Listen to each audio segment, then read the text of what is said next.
नमस्कार मित्रांनो, शुभांगी रेसिपीमध्ये तुमचं खूप खूप स्वागत आहे। आज आपण बनवणार आहोत मोतीचूर लाडू, गणेश चतुर्थी स्पेशल मोतीचूर लाडू।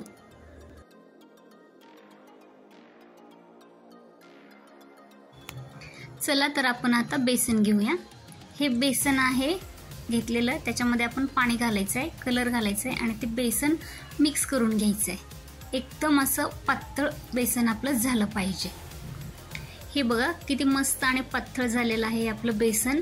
आता आपण कढईमध्ये तेल ठेवायचं आहे। तेल ठेवून झालं हा झारा, त्याच्यामध्ये आपण मस्त असं मोतीचूर लाडू पाडून घेऊया। बघा किती मस्त झालेलं आहे हे आपलं आतली बुंदी, तुम्ही पण बघू शकता किती मस्त असं आपलं बुंदी पडलेली आहे त्याच्याने, त्या झाऱ्याने।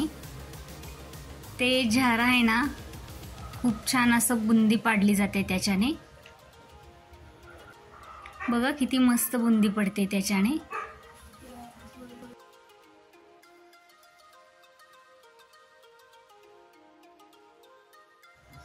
हे बघा किती मस्त आपली बुंदी पडलेली आहे त्याच्याने, त्या झाऱ्याने। आता आपण चाचणीची प्रोसेस पाहूया। ज्या भांड्याने मी बेसन घेतलं होतं त्याच भांड्याने मी इथे साखर घेतली आहे आणि त्याच्यामध्ये पाणी घालून हे बघा कशी मस्त चाचणी तयार झाली आहे। आता त्याच्यामध्ये ते विलायची पावडर टाकते मी, थोडंसं तूप आणि थोडासा कलर। हे आपली बुंदीमध्ये आपण हे चाचणी ओतून घेतली आहे। मस्त असं त्याला मिक्स करून घ्यायचं एकत्र। हे बघा कसं मस्त हे आपलं मिक्स झालेलं आहे। आता आपण त्याचे लाडू बनवून घेऊया। हे बघा हे अशा प्रकारे आपण सगळे लाडू मळून घेऊया।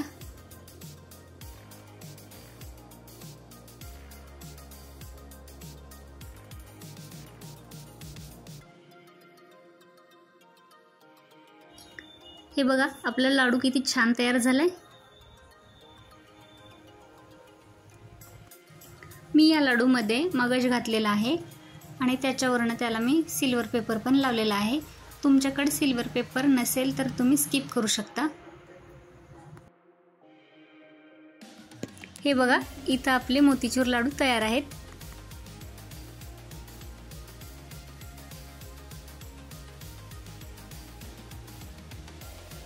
गणेश चतुर्थीला ही रेसिपी तुम्ही नक्की ट्राय करा। ही माझी रेसिपी तुम्हाला कशी वाटली ते तुम्ही मला कमेंटमध्ये सांगा।